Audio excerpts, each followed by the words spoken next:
উচ্চশিক্ষার জন্য স্বপ্ন দেখা, তারপর স্বপ্ন পূরণ। এরকম একটি গল্প নিয়ে আজকে চলে আসছি। মারুফ স্যার, কেমন আছেন? এই তো ম্যাম আলহামদুলিল্লাহ অনেক ভালো। আচ্ছা, 6 তার অনুভূতি কেমন স্যার? ম্যাম এটা তো সবার জন্য স্বাভাবিক, কারণ অনেক চেষ্টা করে যখন একটা জিনিস অর্জন করি তো এটা তো ভালো লাগে এখন করে। I am satisfied. আচ্ছা, এই যে আমি বললাম আপনার স্বপ্ন ছিল। তো এর গল্পটা আসলে আমরা জানতে চাচ্ছি।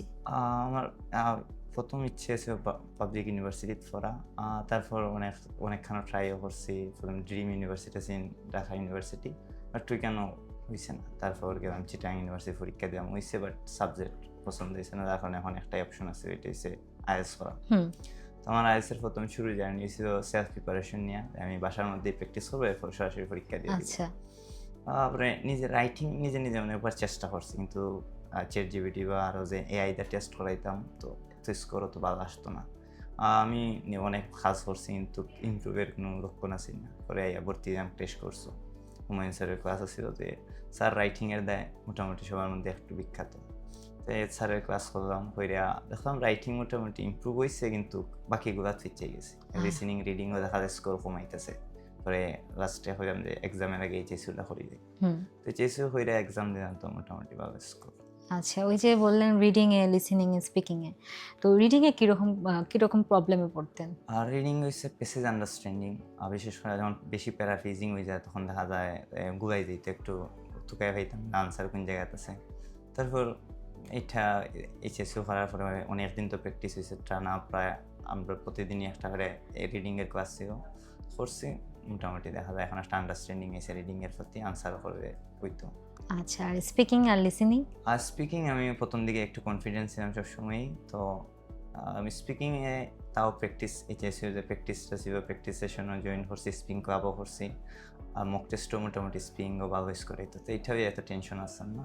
বাট মেইন এক্সামে তো স্কোরটা কম আসছে স্পিকিংয়ে। আচ্ছা, লাস্ট মুক টেস্টে কত আসছিল? লাস্ট মক টেস্টে ওভারঅল 6.5 আসছিল, আর স্পিকিংয়ে ছিল 6.5। অনেক ভালোই আসছে। আচ্ছা, তারপরেও কিন্তু ভালো আসছে। এটার জন্য হ্যাঁ। কিন্তু অনেকেই লড়াই করে। আচ্ছা, আমরা এবার জানবো আপনার কাছ থেকে হচ্ছে বাকিগুলোতে মানে ৪ টা মডিউলে কি আসছে? আমার সবগুলাতেই 6 আছিল। রিডিং, লিসেনিং, রাইটিং, স্পিকিং সবগুলাতে 6। সবগুলাতে ৬। আপনি কি আশা করছিলেন যে ২ টা মানে কোনো কিছুতে একটু এর চেয়েও ভালো আসার কথা? আমার আশা ছিল লিসেনিং আর স্পিকিংটা নিয়া। কারণ আমি সবসময় বরাবরই যেটা আমি স্পিকিংও ফেস করছি, এটা হচ্ছে আমার 6.5 আসছিল। মুখে আসছিল, পার্সিয়ালও আসছিল। কিন্তু মেইন এক্সামে গিয়ে একটু নার্ভাস ছিলাম, কারণ এটা কমে গেছে। আর আর লিসেনিং যেটা এটা হচ্ছে গিয়া পার্ট 2 আর পার্ট 3 তে এক্সামে একটু প্রশ্নটা ট্রিকি আসছিল, যার কারণে স্কোরটা কমছে। আচ্ছা, আর অনেক শিক্ষার্থী কিন্তু এক্সামে যাওয়ার পর ওই রিডিং নিয়ে ঝামেলাতে পড়ে। আপনি কি না, আমার এরকম? রেটিং নিয়ে ঝামেলা হয়েছে না। রেটিং মোটামুটি পার্ট 1 আর পার্ট 2 এটা তো ইজি থাকে, তো এই ২ টাই ভালো আনসার করতেছি। কিন্তু পার্ট 3 দিকে একটু ডিফিকাল্টিজ ফেস করছি। বাট তাও যাও আনসার করছি, লাগছে কনফিডেন্স আসলাম যে ভালোই আসবে। আচ্ছা, আপনি তো মোটামুটি খুশি আছেন। হ্যাঁ, আপনার পরিবার কেমন? সবাই খুশি? খুশি, কারণ হুম।